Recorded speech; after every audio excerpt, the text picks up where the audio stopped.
Hello चाम्स, I hope आप बहुत मेहनत से पढ़ाई कर रहे हो अपने अकाउंटेंसी एग्जाम के लिए। मैंने आपके लिए टॉप 100 एमसीक्यूज वाला वीडियो शेयर किया था। आई होप आपने कवर कर लिया है, बिकॉज उसमें मैंने बहुत ही इंपॉर्टेंट एमसीक्यूज आपके साथ डिस्कस किए हैं। और एमसीक्यूज कितने ज्यादा इंपॉर्टेंट हैं आपको पता ही है। 20 मार्क्स के तो आपके पेपर में एमसीक्यूज ही पूछे जाएंगे। कुछ एमसीक्यूज होते हैं जिसपे कैलकुलेशन करनी होती है, कैलकुलेशन बेस्ड होते हैं, और कुछ एमसीक्यूज होते हैं जिसमें कोई थियोरेटिकल कॉन्सेप्ट आ जाता है और बच्चे इसमें ज्यादा गलती करते हैं, क्योंकि प्रैक्टिकल न्यूमेरिकल ये तो आपने पूरा साल अच्छे से किया होता है, तो you are still able to solve the MCQs which have some calculations. But जहां पे कोई थियोरेटिकल कॉन्सेप्ट आ जाता है तो गलत हो जाता है हमारा वो क्वेश्चन। तो इसी के लिए मैं आपके लिए लेकर आई हूँ theory based MCQs from your this book called accounting for companies. मैं आपके साथ कुछ इंपॉर्टेंट थियरी पॉइंट्स डिस्कस करूंगी, फिर उससे रिलेटेड जो एमसीक्यूज बन सकते हैं वो भी हम कवर करेंगे। तो चलो जल्दी से स्टार्ट करते हैं। So the first point here is company क्या होती है। कंपनी की डेफिनेशन गिवन है section 2 subsection 20 of the companies act 2013 में, जिसने कहा है कि company means a company. Company means a company which is incorporated under this act or any other previous companies law। जैसे आपको पता है कि कंपनीज एक्ट 2013 से पहले कंपनीज एक्ट 1956 था, राइट। तो कंपनी जो इस एक्ट में इनकॉर्पोरेटेड है, जिसका जन्म इस एक्ट के अंडर हुआ है या पहले किसी कंपनीज एक्ट के अंडर हुआ है, वो एक कंपनी होती है। ये एक आर्टिफिशियल पर्सन है, this is created by the process of law.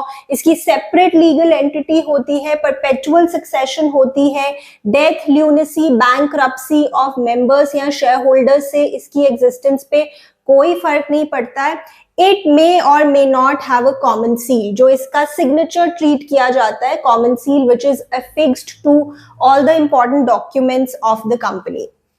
तो ये आप देखकर जाएंगे। Then in case of one person company, what is the maximum paid up capital? It should not exceed what amount? So it should not exceed 50 lakhs। तो आपको पता है one person company का भी आपके बुक में गिवन है a little paragraph that you should go through.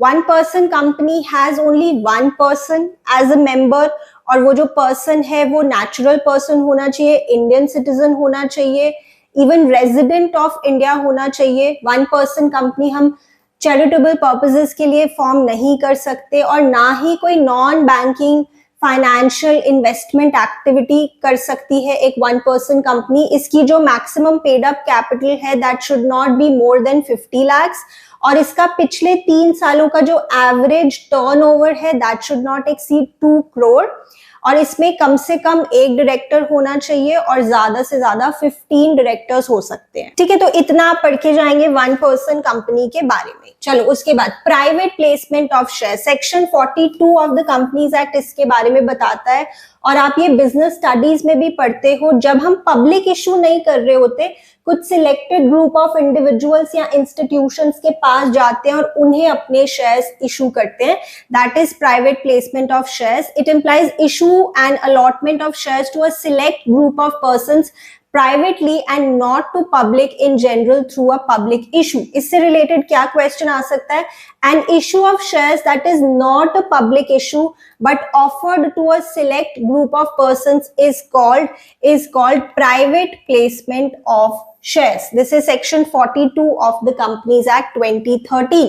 Now this is quite important, types of debentures। There are 4 broad categories। Security point of view से हम कहते हैं सिक्योर्ड डिबेंचर्स या unsecured debentures. Redemption point of view से हम कहते हैं redeemable या irredeemable debentures. Registration point of view से हम कहते हैं रजिस्टर्ड या अनरजिस्टर्ड डिबेंचर्स। अनरजिस्टर्ड को आप बियरर डिबेंचर्स भी कहते हो। कन्वर्टेबिलिटी पॉइंट ऑफ व्यू से हम कहते हैं कन्वर्टेबल डिबेंचर्स या non convertible debentures. Secured debentures वो डिबेंचर्स होते हैं जिनका कोई फिक्स्ड या फ्लोटिंग चार्ज होता है एसेट्स ऑफ द कंपनी पे। क्योंकि देखो डिबेंचर्स क्या, आपने पब्लिक से एक तरह से लोन लिया है, बोरो किया है, तो अगर कोई सिक्योरिटी देनी पड़ रही है उसके बदले, तो that is like a secured debenture. और अनसिक्योर्ड डिबेंचर्स में आपके एसेट्स पे कोई चार्ज नहीं होता है। रिडीमेबल डिबेंचर्स जो स्पेसिफाइड पीरियड ऑफ टाइम के बाद वापस कर दिए जाएंगे, रीपे कर दिए जाएंगे, और ये जो टाइम पीरियड है ये 20 ईयर्स से ज्यादा नहीं हो सकता। इररिडीमेबल डिबेंचर्स, जो जिनका कोई स्पेसिफिक पीरियड ऑफ टाइम नहीं होता and they are redeemed only when the company is being wound up.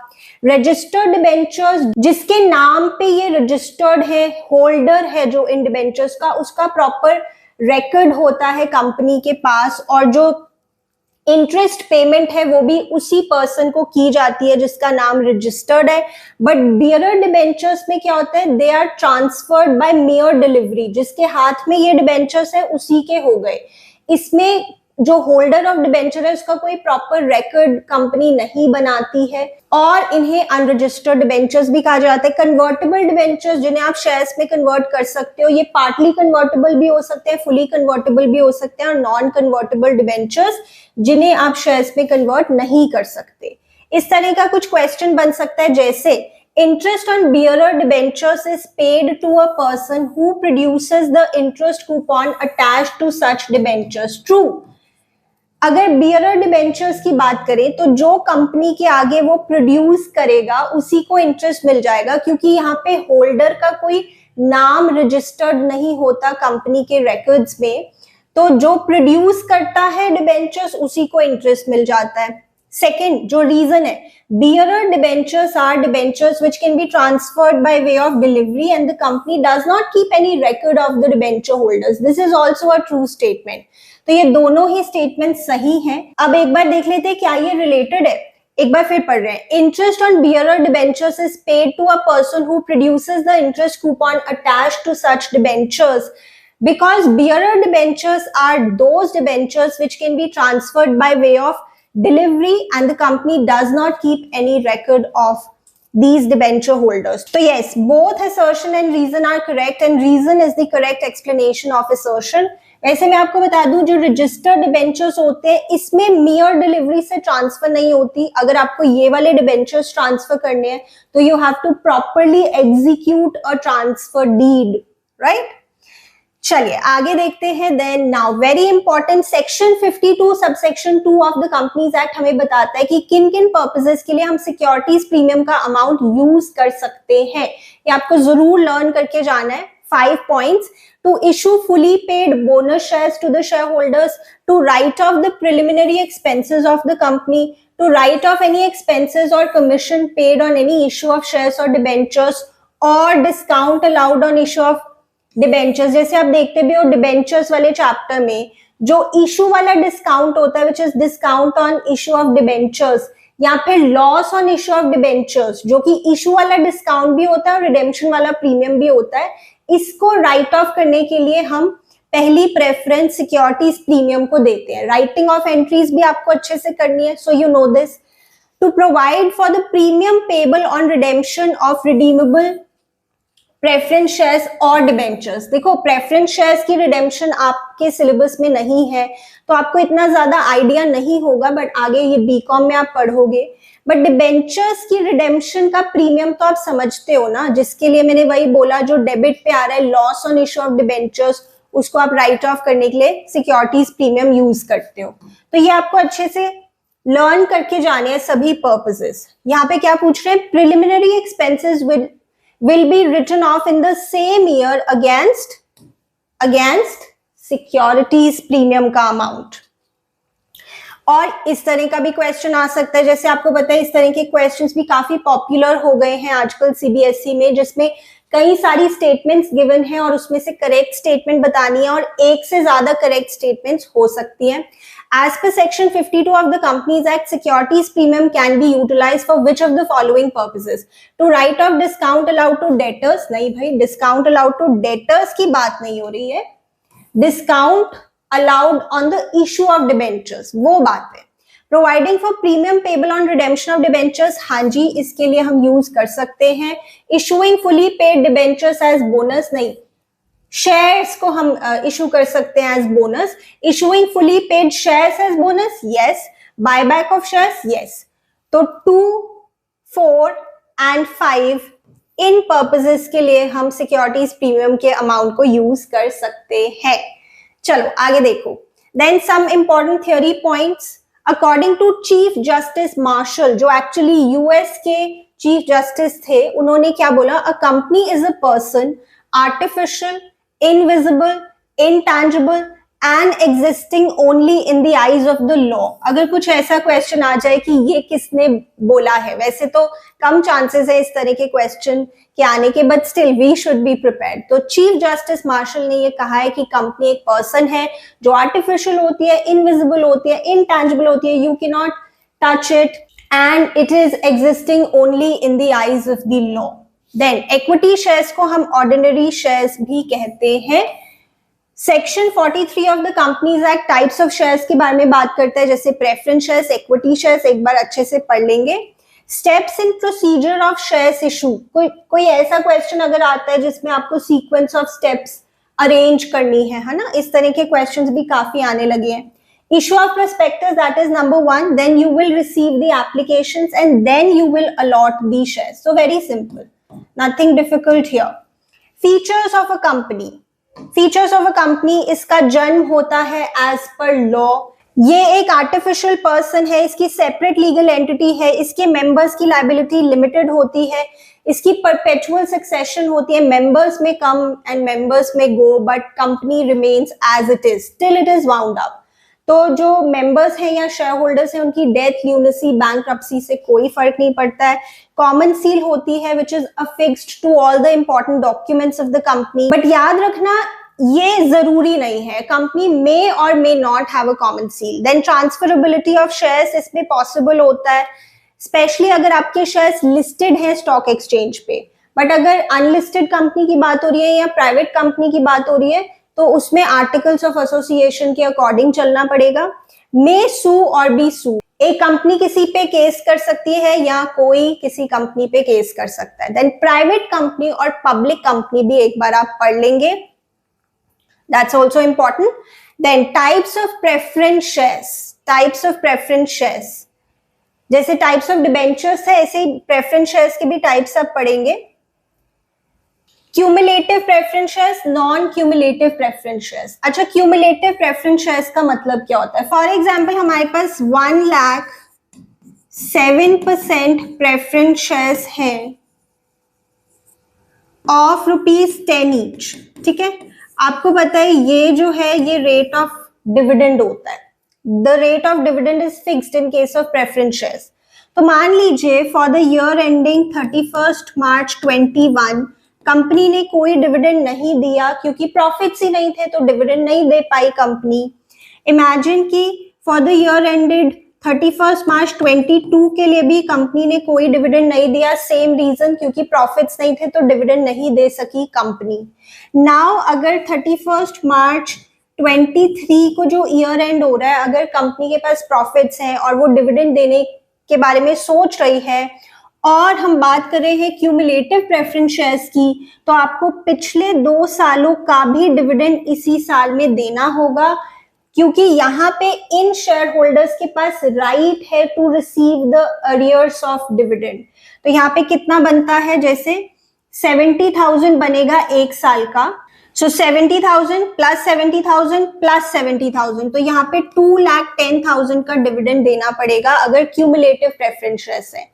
But अगर नॉन क्यूमुलेटिव प्रेफरेंस शेयर्स है तो बस एक ही साल की बात करो, पीछे अगर डिविडेंड नहीं दिया तो late it B, forget it, ठीक है। और आपको पता है कि प्रेफरेंस शेयर्स को पहले डिविडेंड मिलता है, उसके बाद अगर कुछ बचता है फिर इक्विटी शेयर होल्डर्स को डिविडेंड मिलता है।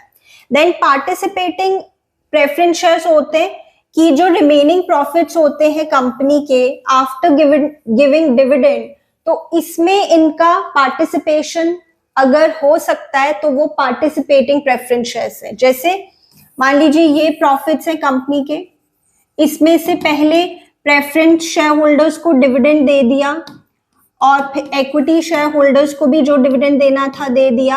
अब अगर कुछ रिमेनिंग प्रॉफिट्स हैं तो इसमें भी इनकी पार्टिसिपेशन हो सकती है अगर पार्टिसिपेटिंग प्रेफरेंस शेयर्स है, बट नॉन पार्टिसिपेटिंग में उनका कोई राइट नहीं होता रिमेनिंग प्रॉफिट्स में। रिडीमेबल प्रेफरेंस शेयर्स जो आपको पता है एक स्पेसिफिक पीरियड ऑफ टाइम के बाद रिडीम कर दिए जाएंगे, रीपे कर दिए जाएंगे, और इररिडीमेबल प्रेफरेंस शेयर्स जो जिसका कोई स्पेसिफिक पीरियड ऑफ टाइम नहीं होता। But according to section 55 of the companies act, एक company irredeemable preference shares issue नहीं कर सकती। ठीक है, ये पॉइंट आप ध्यान रखेंगे। कन्वर्टेबल प्रेफरेंस शेयर्स जिन्हें आप कन्वर्ट कर सकते हो may be into equity shares, और नॉन कन्वर्टेबल जिन्हें आप कन्वर्ट नहीं कर सकते। तो एक एक दो दो लाइन आप इसके बारे में पढ़ लेंगे। देन क्या क्वेश्चंस बन सकते हैं इससे related? Preference shares in case the holders of these have a right to convert their preference shares into equity shares at their option, तो उन्हें आप क्या कहेंगे? कन्वर्टेबल प्रेफरेंस शेयर्स कहेंगे। इसमें तो कुछ भी मुश्किल नहीं है, अगर आप कन्वर्ट कर सकते हैं तो ये कन्वर्टेबल प्रेफरेंस शेयर्स है। Then a preference share which does not carry the right of sharing in surplus profits, surplus profits में कोई आपका हिस्सा नहीं है, तो आप है नॉन पार्टिसिपेटिंग प्रेफरेंस शेयर्स। ठीक है, उसके बाद देखते हैं which shareholders have a right to receive the arrears of dividends from future profits, पीछे जो डिविडेंड नहीं मिला वो भी आपको मिलेगा अगर आपके जो प्रेफरेंस शेयर्स हैं वो क्यूमुलेटिव इन नेचर है। उसके बाद which shareholders are returned their capital after some specified time, तो ये होते हैं हमारे redeemable preference shares जिन्हें आप एक स्पेसिफिक टाइम के बाद रीपेमेंट कर देते हैं। अच्छा, now this is also important, share application और शेयर अलॉटमेंट अकाउंट की जो नेचर है वो पर्सनल नेचर होती है। देखो आपको पता है जो शेयर कैपिटल अकाउंट है ये भी पर्सनल इन नेचर होता है। अगर आपको ये नहीं पता है तो एटलीस्ट 11th क्लास से ये तो पता होगा कि जो कैपिटल अकाउंट है वो पर्सनल इन नेचर होता है, तो शेयर कैपिटल भी पर्सनल है। वहां पे 11th क्लास में आप क्या एंट्री करते थे? अगर ओनर कैपिटल लेके आ रहा है, कैश या bank account debit to capital account, है ना। कैपिटल अकाउंट को हम पर्सनल कहते हैं क्योंकि ये पर्सन लेकर आता है जो कि ओनर है, और यहाँ पे हम debit the receiver credit the giver वाला रूल लगा रहे हैं कि वो गिवर है इसलिए उसको हमने क्रेडिट किया है। Going by the same logic share capital भी पर्सनल होता है, and going by the same logic share application और शेयर अलॉटमेंट भी पर्सनल इन नेचर होता है। जैसे bank account debit to share application, यहाँ पे जो शेयर एप्लीकेशन है ये पर्सनल अकाउंट की ही नेचर है, वही आप रूल लगा सकते हैं यहाँ पे debit the receiver credit the giver, credit the giver जो कि शेयर होल्डर है। बट ये एक टेम्पररी अकाउंट होता है, फिर इसको हम शेयर कैपिटल में ही ट्रांसफर कर देते हैं। पर यस, शेयर एप्लीकेशन की और शेयर अलॉटमेंट अकाउंट की जो नेचर है वो पर्सनल होती है। And share for feature account की नेचर क्या होती है? नॉमिनल, क्योंकि शेयर फॉर फीचर में हम एक तरह से कंपनी का प्रॉफिट या लॉस दिखा रहे होते हैं। उसके बारे में मैं आगे बात करती हूँ, मैंने वो क्वेश्चन भी रखा है आपके लिए। As per the companies act minimum subscription, debentures के केस में भी क्या कोई मिनिमम सब्सक्रिप्शन का क्लॉज है? नहीं, there is no minimum subscription mentioned in the companies act for debentures, but for shares there is a particular section 39 subsection 1 of the Companies Act which talks about minimum subscription. Then यहाँ देखो, the Companies Act 2013 has not specified the maximum discount that can be allowed on debentures. Thus the company may decide the discount to be allowed on debentures, अपने हिसाब से वो decide कर सकती है। And आपको पता है शेयर्स को हम डिस्काउंट पे इशू नहीं कर सकते, बट इसकी एक एक्सेप्शन होती है, जैसे sweat equity shares. Sweat equity shares को हम डिस्काउंट पे दे सकते हैं, बट वैसे जो हम पब्लिक इशू करते हैं शेयर्स का वो डिस्काउंट पे नहीं हो सकता। बट यस, डिबेंचर्स डिस्काउंट पे हम इशू करते हैं, पर इसमें कोई रिस्ट्रिक्शन नहीं है, कंपनी अपने हिसाब से डिसाइड कर सकती है परसेंटेज। ठीक है, उसके बाद कॉल्स इन एडवांस की बात करें अगर, तो कॉल्स इन एडवांस क्या होता है कि ड्यू डेट से पहले ही शेयर होल्डर ने पैसे दे दिए हैं कंपनी को, तो इसके ऊपर कंपनी को इंटरेस्ट देना हो सकता है, which is called interest on calls in advance. देखते हैं, interest on calls in advance is paid अगर आर्टिकल्स ऑफ एसोसिएशन में ऐसा लिखा हुआ है, but if articles of association is silent और it does not have any clause to this effect, then the provisions of table F of the Companies Act 2013 shall apply. जैसे partnership में हम बोलते हैं कि अगर पार्टनरशिप डीड नहीं है या पार्टनरशिप डीड साइलेंट है किसी पर्टिकुलर बात को लेकर, then the provisions of the Indian Partnership Act 1932 shall apply. इसी तरह से यहाँ पे हम कह रहे हैं कि interest and calls in advance देना होगा अगर आर्टिकल्स ऑफ एसोसिएशन में लिखा है, बट अगर उसमें नहीं लिखा है तो हम table F of the companies act को फॉलो करेंगे, जो कि कहता है कि कंपनी को इंटरेस्ट देना होगा eight the rate of 12% per annum.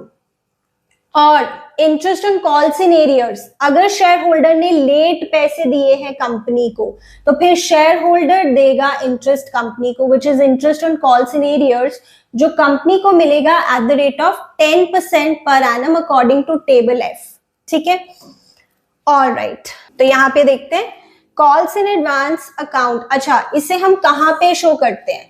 तो कॉल्स इन एडवांस को हम करंट लायबिलिटीज मेजर हेड है और उसमें other current liabilities. I think this is easy to remember. जैसे आप नॉर्मल सा सोच के देखो, this is like income received in advance. तो इनकम रिसीव्ड इन एडवांस तो करंट लायबिलिटी होती है, तो हमें 11th क्लास से ही पता है। तो इसका मेजर हेड है करंट लायबिलिटी और इसका सब हेड है अदर करंट लायबिलिटी। आई होप आपको पता है कि कॉल्स इन एरियर्स को हम कहाँ पे दिखाते हैं, उससे हम दिखाते हैं by way of deduction from subscribed capital. Please जो मेजर हेड और सब हेड वाला बहुत इंपॉर्टेंट वीडियो मैंने आपके लिए बनाया है, टॉप 51 एग्जांपल्स, लिंक प्रोवाइड कर रही हूँ डिस्क्रिप्शन में, जरूर कवर कर लेना, वो बहुत ज्यादा इंपॉर्टेंट है। सो किस तरह का क्वेश्चन आ सकता है? According to section 50 of the companies act 2013, the amount of calls in advance can be accepted by the company only when it is authorised by articles of association. ठीक है, company calls in advance accept कर सकती है अगर articles में permission है इस बात की। ऑलराइट, देन कुछ और इंपॉर्टेंट थ्योरी पॉइंट्स। ASBA, इसे कहते हैं application supported by block amount. जैसे नॉर्मल कॉन्सेप्ट है, अगर मुझे किसी कंपनी के शेयर सप्लाई करने हैं, suppose there is an IPO, initial public offer, मुझे किसी कंपनी के शेयर सप्लाई करने हैं, तो मैंने अप्लाई कर दिए और मेरे बैंक अकाउंट में कुछ अमाउंट ब्लॉक हो जाएगा कि अगर वो शेयर्स मुझे मिलते हैं तो वो पैसे मेरे अकाउंट से कट जाएंगे, अदरवाइज वो रिलीज हो जाएंगे। कुछ दिनों के लिए मेरे बैंक अकाउंट का कुछ अमाउंट ब्लॉक हो जाता है, विच कैन बी यूज्ड अगर मुझे शेयर्स अलॉट होते हैं, अदरवाइज फिर वो रिलीज हो जाता है। So this is application supported by blocked amount. इसके बारे में 1-2 लाइन्स आप पढ़ के जाएंगे।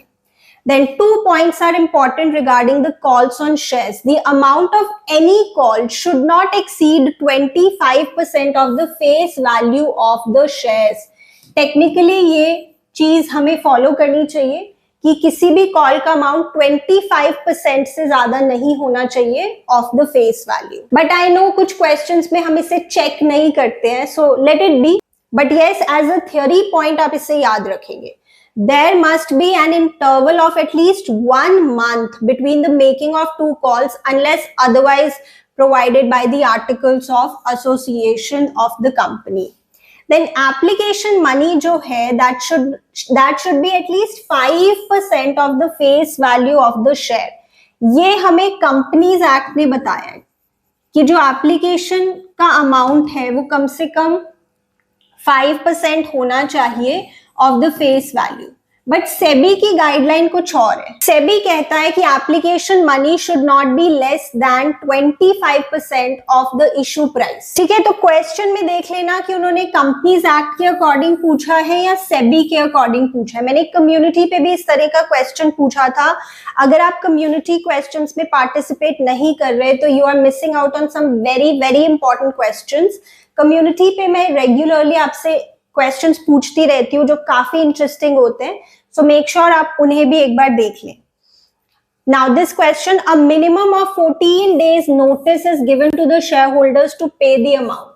फिर भी अगर वो नहीं देता है तो फिर हम उसे कह सकते हैं कि हम तुम्हारे शेयर्स फॉरफीट कर रहे हैं, तुम्हें मिनिमम 14 दिन का हम नोटिस दे रहे हैं। ठीक है, ये भी किसी MCQ में आ सकता है। ये मैंने आपको बता दिया, this is as per table F of the companies act 2013। Interest on calls in arrears जो कंपनी को मिलेगा दैट इज 10% पर एनम और जो कंपनी ने देना है interest on calls in advance that is 12% per annum. उसके बाद देखते हैं, ये वैसे मैंने आपको बता दिया private placement of share section 42 of the companies act, but इसमें क्वेश्चन देखो क्या है, इन case of private placement of shares the lock in period is 3 years। The lock in period is 3 years, इतने टाइम के लिए उन्हें शेयर्स होल्ड करने पड़ेंगे। इन case of private placement of shares and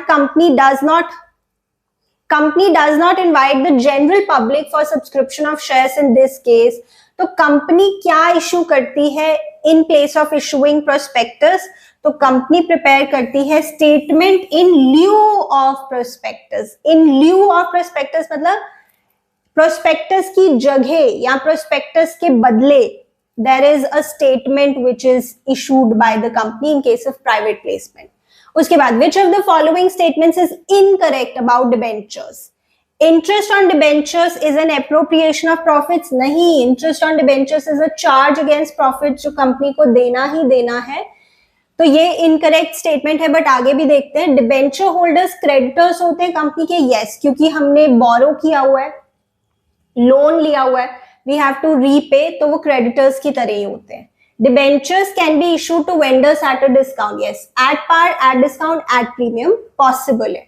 Interest is not paid on debentures issued as collateral security। ये बहुत important point है और ये काफी सारे questions में आता है कि जो कंपनी ने डिबेंचर्स इशू किए हैं, बैंक के पास रखे हैं as additional security, as collateral security, उसके ऊपर कंपनी कोई इंटरेस्ट नहीं देती। हाँ, जो लोन लिया है कंपनी ने बैंक से उसके ऊपर तो इंटरेस्ट देना है, बट जो कोलेटरल के रूप में डिबेंचर्स रखे हैं उसके ऊपर कंपनी इंटरेस्ट नहीं देती, जैसे बाकी डिबेंचर होल्डर्स को देती है। उसके बाद if a share holder does not pay his dues on allotment for the amount due there will be a dash. Now interesting question है, ये मैंने कम्युनिटी पे भी पूछा था and some of you were a little confused. तो normal सा सोच के देखो, जैसे शेयर अलॉटमेंट को पहले अगर ड्यू करें तो share allotment account debit to equity share capital, let's say 5 lakh हमने ड्यू किया, हमें लग रहा है कि 5 लाख हमें मिलेंगे अलॉटमेंट के समय, ठीक है।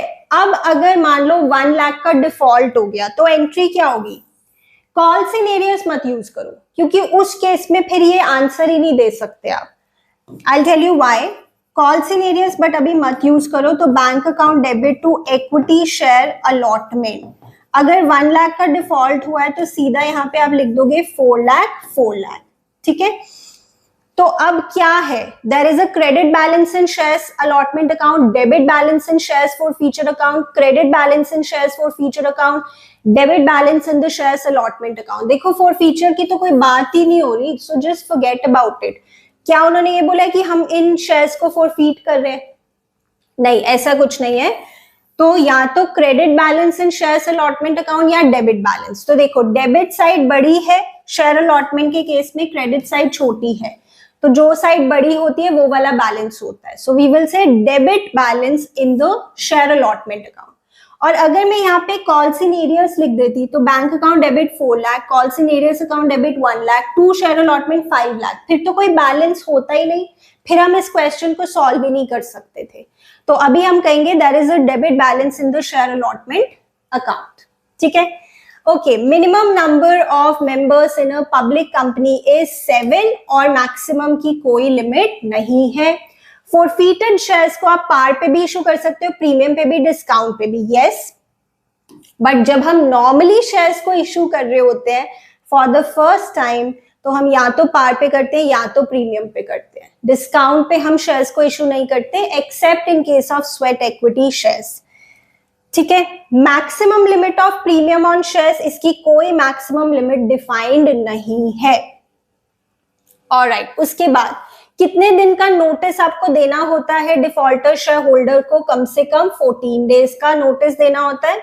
शेयर्स को आप तभी फॉरफीट कर सकते हो अगर आर्टिकल्स ऑफ एसोसिएशन में लिखा है इसके बारे में, और शेयर फॉर फ्यूचर अकाउंट जो है वो नॉमिनल अकाउंट होता है।